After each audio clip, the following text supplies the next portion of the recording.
तो आईएएस बन के आप क्या करते हैं, आप सबसे पहले एडीएम रैंक पे आते हैं और डिस्ट्रिक्ट मजिस्ट्रेट ने कुछ विंग्स बांटे हुए, एक विंग आपको दिए कि आप ये संभाल लीजिए। फिर आप डिस्ट्रिक्ट डेवलपमेंट के हेड बन सकते हैं। अब इस जिले की पूरी डेवलपमेंट्स आपको देखनी है। फिर जब आप 4-5 साल की नौकरी कर लेते हैं, यानी कि 24 में आपने ज्वाइन किया, 29 की उम्र के आसपास या 30 के आसपास आप कलेक्टर बन जाते हैं। इस देश में 3 ही मुखिया हैं, एक पीएम है, एक सीएम है, एक डीएम है। तो पीएम देश चला रहे हैं, सीएम राज्य चला रहे हैं, डीएम जिला चला रहे हैं। तो जिले के सारे डिपार्टमेंट्स आपको रिपोर्ट करेंगे और डीएम अंत नहीं है। 6 साल की सर्विस से लगभग शुरू करके 14 साल की सर्विस तक आप डीएम लेते हैं। और जिस दिन 13 साल पूरे होते हैं, 14वां साल शुरू होता है, उस दिन आपका वनवास खत्म हो जाता है और तब शुरू होती है असली नौकरी। अब आपको भेजेंगे या तो कमिश्नर बनाकर 2, 3, 4 जिलों का मुखिया बना देंगे, 4 जिले, 4 डीएम आपके कंट्रोल में, या भेजेंगे सचिवालय में, या किसी विभाग का डायरेक्टर बनाएंगे आपको। तो 14 साल की सर्विस वाला आईएएस अगर सेंट्रल गवर्नमेंट में है डेपुटेशन पे मान लीजिए, तो हो सकता है कि वो नवोदय विद्यालय समिति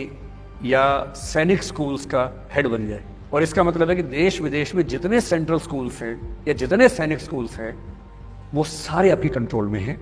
हजारों स्कूल से मुखिया बन गए। जिस दिन 17 साल की सर्विस हो जाती है, फिर आप बनते हैं ज्वाइंट सेक्रेटरी। भारत सरकार के मिनिस्ट्री ऑफ फाइनेंस में एक व्यक्ति होता है ज्वाइंट सेक्रेटरी बैंकिंग। इसका इफेक्टिव मतलब यह है कि देश के सारे बैंक उसके कंट्रोल में आते हैं और अगले 5-7 साल आपको यही करना है। फिर आप बनेंगे एडिशनल सेक्रेटरी, फिर बनेंगे सेक्रेटरी। और सेक्रेटरी होने का मतलब क्या होता है कि होम सेक्रेटरी मान लीजिए देश में है। इसका मतलब है कि पूरे देश में आतंकवाद ना हो, उग्रवाद ना हो, पूरे देश में शांति व्यवस्था बनी रहे, वो सब आपके कंट्रोल में है। और उस लेवल पे आप लगभग रोज अपने मंत्री से, अगर होम सेक्रेटरी तो होम मिनिस्टर से, फाइनेंस सेक्रेटरी तो फाइनेंस मिनिस्टर से, और यदि पीएमओ में है तो प्राइम मिनिस्टर से। इस देश का सबसे बड़ा पद कहलाता है कैबिनेट सेक्रेटरी। और कैबिनेट सेक्रेटरी का बेसिक मतलब है जो व्यक्ति प्राइम मिनिस्टर और कैबिनेट मंत्रियों के साथ सारे काम मैनेज करता है। मोटे तौर पर दिन में 10 से 20 बार प्राइम मिनिस्टर से बात करता है। प्राइम मिनिस्टर जो काम चाह रहे हैं, वो जिसके माध्यम से सारे होते हैं, वो होता है कैबिनेट सेक्रेटरी। और वो कौन बनता हुआ? आईएएस बनता है।